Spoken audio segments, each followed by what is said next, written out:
maka ketika mereka tidak dapat untuk memberikan contoh di dalam praktek hidup, cara bagaimana menanggulangi COVID dengan menggunakan masker di tempat umum, mereka harus divonis lebih berat. Salam Pancasila, salam penegakan hukum. Halo sahabat Rumah Pancasila, kembali lagi bersama kami di channel Rumah Pancasila, membahas isu-isu hukum dalam bingkai Pancasila. Kali ini Rumah Pancasila akan membahas video-video mengenai isu hukum yang masuk ke dalam DM sosial media kami. Jangan lupa untuk tetap like, share, dan subscribe channel kami, dan mari berbagi ilmu. Salam Pancasila.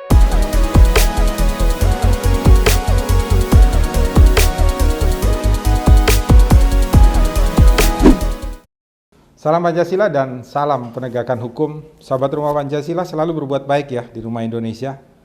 Saya tadi pagi sudah berbuat baik 1 kali. Nah, semoga sahabat Rumah Pancasila juga akan berbuat baik hari ini 1 kali aja. Tapi saya tidak menyebutkan apa ya, sombong sedikit tidak apa-apa. Ini kita di tag dari indoson.id nih tentang Gubernur Lampung Tengah yang kebetulan waktu itu mengikuti acara ya, kemudian melanggar protokol kesehatan atau prosedur kesehatan yang seharusnya ditaati, yaitu kalau berada di tempat umum itu wajib untuk menggunakan masker. Ini wakil bupati ini tidak menggunakan masker, kemudian bernyanyi, berdekat-dekatan dengan masyarakat umum. Kemudian yang bersangkutan ini dihukum. Jadi vonisnya ini agak lucu ya, karena yang bersangkutan ini divonis untuk membersihkan fasilitas umum dan membayar biaya perkara. Jadi tidak ada dendanya, tapi hanya membayar biaya perkara senilai Rp2.000. Jadi tidak ada denda. Kita lihat dulu komentar dari netizen. Ini dari Rahfah Elim, berasah Kang Parkirai 2.000. Jadi yang bersangkutan ingin mengatakan bahwa 2.000 seperti seorang tukang parkir aja, bayar kepada seorang tukang parkir. Kemudian ada dari Damar_Aris, gimana kabarnya tukang bubur yang didenda sekian juta kemarin. Ditanyakan kepada Rumah Pancasila apakah hukumnya adil. Begini, aturannya sedikit berbeda ya, antara orang yang jualan bubur itu berbeda. Jualan bubur itu dia masuk di dalam kategori rumah makan dari yang paling kecil sampai yang paling besar termasuk mall atau unit usaha. Kategori aturannya ada berbeda juga, tentang hukuman dan dendanya itu berbeda. Dan ini masuk di dalam kategori orang yang berada di kerumunan orang banyak tetapi tidak melaksanakan protokol kesehatan, yaitu menggunakan masker. Nah, kita bandingkan aja, ada ibu-ibu di Jakarta yang juga kebetulan ada juga yang artis bersama suaminya juga di dalam mobil, itu didenda 200.000.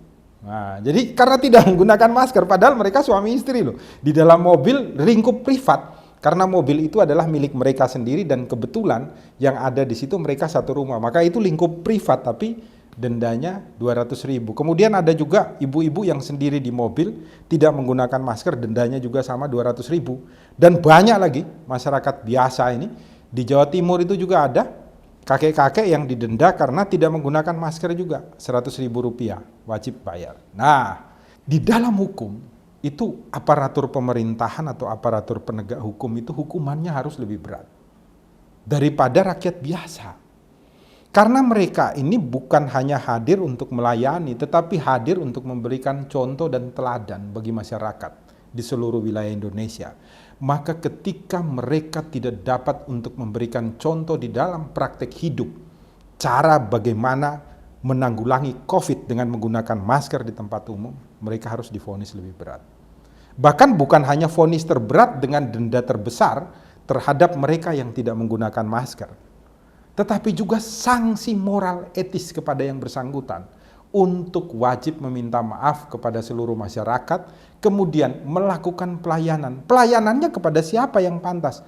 Pelayanannya adalah mengantar makanan kepada setiap orang yang terkena COVID-19 dan mereka isolasi mandiri di rumah. Itu baru hukumannya pantas dan layak. Sehingga dia dapat menjadi contoh bagi masyarakat. Ketika masyarakat melakukan pelanggaran dan kemudian masyarakat dihukum pun, mereka akan dengan senang hati, dengan sukarela, dengan sukacita menjalani hukumannya. Anda bisa bayangkan di negeri Belanda itu bagaimana masyarakat itu sangat taat ketika mereka dimasukkan penjara. Karena para pimpinannya sendiri taat ketika melakukan pelanggaran hukum. Maka di negeri Belanda itu kalau pintu penjara itu terbuka, narapidananya itu jalan untuk mencari. Ini sipir penjaranya di mana dan memberitahukan, Pak Sipir, tolong pintu penjaranya masih terbuka, tolong ditutup. Di Indonesia, pintu penjara dibuat 8 lapis pun orang berusaha untuk menjebolnya. Ini masalah karena dipraktekkan oleh para pemimpin itu. Ketika mereka berhadapan dengan hukum, karena mereka punya kekuasaan, punya uang, punya status sosial, hukum itu seolah-olah tidak bisa menyentuh mereka, dan mereka tidak punya inisiatif untuk menjadi contoh dan teladan bagi masyarakat. Pertanyaannya adalah kenapa demikian?